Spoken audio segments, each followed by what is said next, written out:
바이오 에너제틱스, 바이오 에너지 운동, 몸으로 읽어내는 성격 분석 가이드라는 알렉스 로웬이 쓴 책을 번역한 정희윤입니다. 제 소개를 해드리자면요. 코넬 대학교에서 발달심리학을 했고요. 그리고 하버드 대학교에서 교육심리학 석사학위를 하고 전북대학교에서 성폭력 피해자들을 위한 치료 프로그램을 했고 법무부에서 진행하는 성폭력 가해자를 위한 재범 방지 인지행동 치료, 그리고 팔로알토 대학교에서는 명상과 심리학을 공부하면서 The Kronowski 센터에서 환자 카운슬링을 했고, 현재는 국제학교 아이들을 위한 AP 심리학을 강의를 하고 있습니다. 이렇게 심리 공부를 오랫동안 했고요. 환자들도 보고 아니면 학생들도 많이 보면서 심리학이 정말 모든 사람들이 필요한 건데, 서점에 가면은 정말 심리학 책이 많아요. 그래서 이제 심리학 고수들이 많은 세상이라고 제가 말을 했는데요. 여기서 나온 얘기가 다 긍정적으로 생각하자.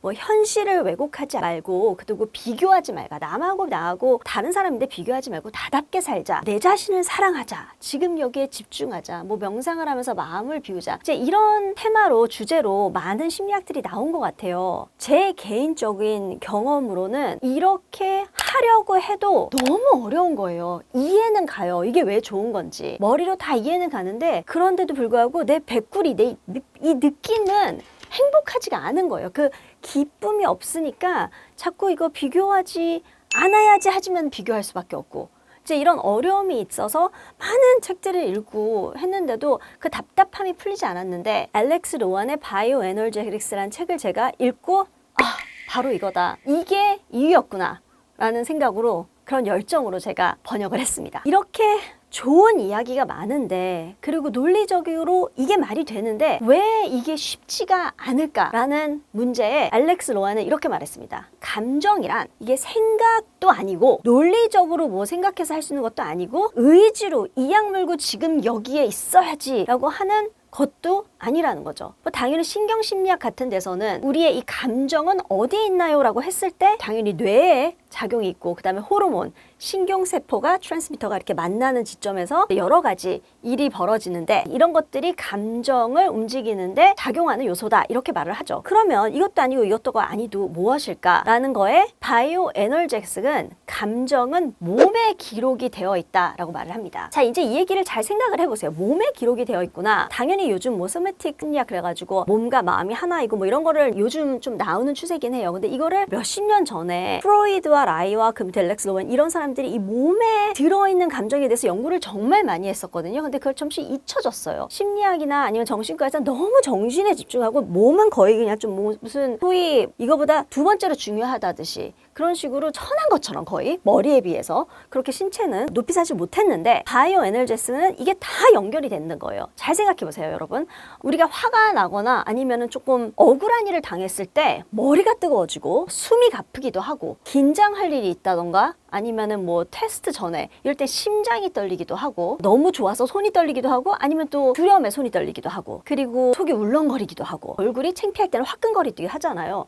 이렇듯 감정과 몸의 상호작용은 분명히 있고 상호 연결이 돼 있다는 건 우리가 부정할 수 없는 거죠. 그리고 또 반대로 우리 생각을 해볼게요. 마음과 생각의 상호 연결에 대한 또 증거가, 기분이 안 좋은 상황이나 뭐 이랬는데 모르겠는데 사우나에 가가지고 저는 이렇게 땀을 쭉 뺍니다. 저희 어머니는 거기에 막 차가운 막 폭포를 막 맞으세요. 머리에 맞으시고 뜨거운 물 들어가셨다가 차가운 물 들어가셨다가 막 이렇게 하세요. 그래서 사우나에서 땀을 쫙 빼고, 아니면은 뭐 운동을 굉장히 많이 한다던가, 아니면 어디서 스트레칭을 해서 뭐 필라테스나 요가를 하고 온다던가, 그러고선 딱 나왔을 때 좀 하늘을 봤을 때, 아, 이제 조금 힘이 나는구나, 내가 좀 살아갈 마음이 생기는구나, 덜 우울하다, 아니면 또 심지어는 그냥 나 기분 되게 좋아졌네, 이럴 때가 있다는 거죠. 그쵸? 감정과 몸의 상호작용을 깊이 들여다본 게 바이오 에너제틱스입니다. 이제 이론에 저는 역방향 접근이라고 말을 했거든요. 보통 일반적인 정신치료는 생각을 바꾸면 감정이 바뀐다는 게 가장 기본에 깔려 있습니다. 그러니까 예를 들어서 모든 사람들은 나를 바보라고 생각해, 나는 하찮은 존재야, 이런 생각은 사실 왜곡된 거거든요. 그 누구도 그렇게 하찮은 사람은 없거든요. 그렇다 보니까 자신감도 안 생기고,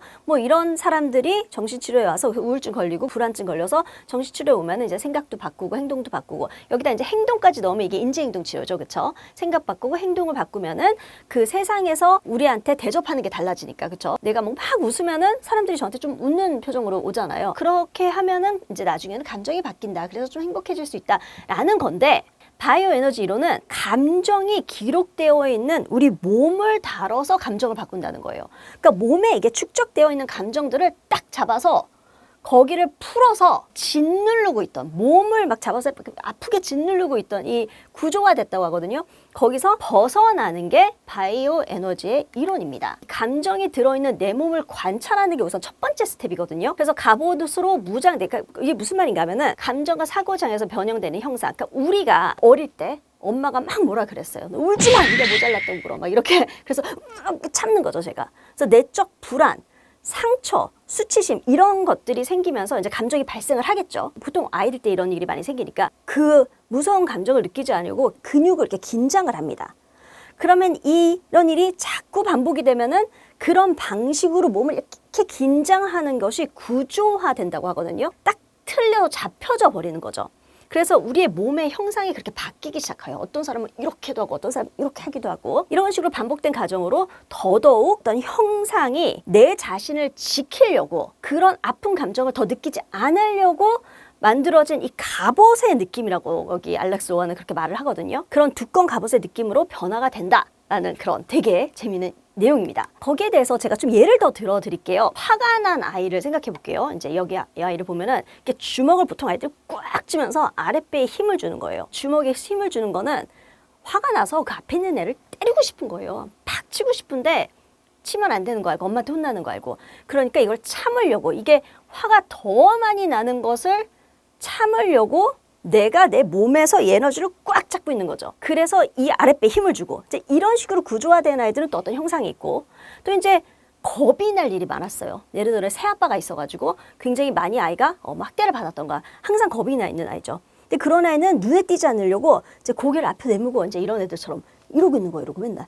그럼 이제 그런 식으로 몸이 또 구조화가 되는 거고 왜 이런 식으로 구조화가 되었느냐 이런 거는 뭐 유전적인 요인도 있고 뭐 여러 가지가 있는데 지금 여기서는 당당해 보이려는 아이들도 있어요. 엄마가 너 뭐라 그러니 그러면은 뭐 내가 뭔데 하면서 이렇게 하는 애들 이제 당당해 보이려고 그러니까 이제 어깨 힘 숨을 해서 이렇게 돼 있는 이런 형상 그리고 울음을 참으려는 저는 이걸 많이 본 것 같아요. 제가 학생들 가르치면서 약간 제가요 이런 애들이 있어요.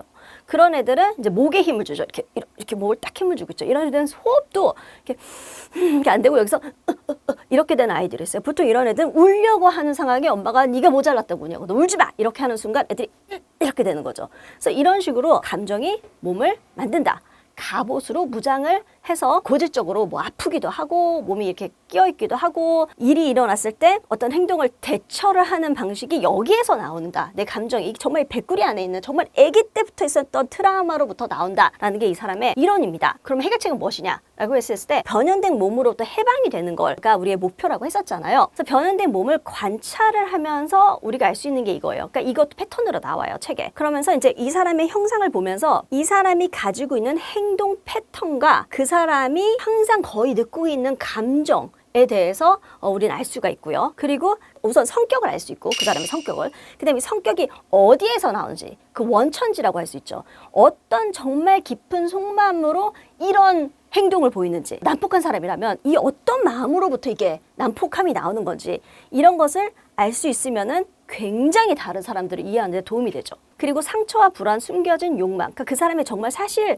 네게티브하다 그러죠. 좀 안 좋은 행동들은 마음속 깊은 곳에 상처와 불안, 거기에서 나오는 욕망 이런 것들이 있어요. 그래서 그거를 또 굉장히 깊게 이해를 할 수 있습니다. 첫 섹션에서는 이렇게 책을 읽으시다 보면은 앞부분에서는 이 구조화된 몸을 보면서 이 사람들이 이런 성향이구나, 이런 성향이야, 이런 걸 아이덴티파이, 이거를 우리가 알아볼 수가 있어요. 타입별로. 타입별로 알면은 나의 성격을 알게 되고 내가 누군지 알게 되고 그리고 내가 가까운 사람, 우리 엄마, 뭐 우리 아버지, 아니면 내 아들, 내 딸 이런 사람들이 어떤 트라우마로부터 숨겨진 이 욕망과 아픔을 이해를 한다면 저는 정말 이 사회는 서로 훨씬 소통이 더 가능해지고 서로 존중을 해줄 수 있는 사회가 되지 않을까라는 생각으로 제가 번역을 했습니다. 제가 한국말을 그렇게 잘하지도 않지만 정말 노력을 해서 번역을 했습니다. 이렇게 해서 내 몸을 알게 되면은 몸 곳곳이 저장되어 있는 불필요한 감정을 운동을 함으로써 바이오 에너지 운동이 있거든요. 그거를 하면서 인식을 하고 감정의 그 무게와 압박으로부터 거기서부터 또 운동을 해서 거기서부터 자유로워지는 신체 경험을 할 수 있고요.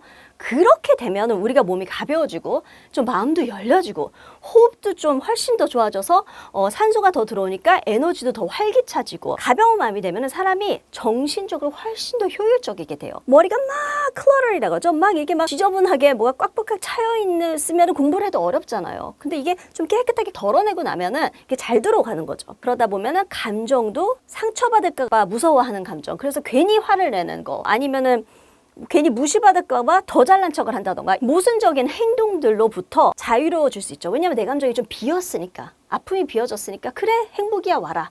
이제는 내가 어른이 되었으니 난 행복이 뭔지 알고 찾을 수 있으니 그래 행복이야 이제 와라. 왜냐하면 나 아픔이 없어지니까 이제 난 행복으로 채워보자 라는 삶을 살 수 있는 것 같습니다. 그렇게 돼야지 우리가 말하는 이 좋은 시중에 팔리는 심리학 책들처럼 진정한 나를 찾고 나를 찾았으니까 내 자신을 사랑할 수 있거든요. 내가 누군지 잘 모르는데 내가 모르는 사람을 어떻게 사랑해요?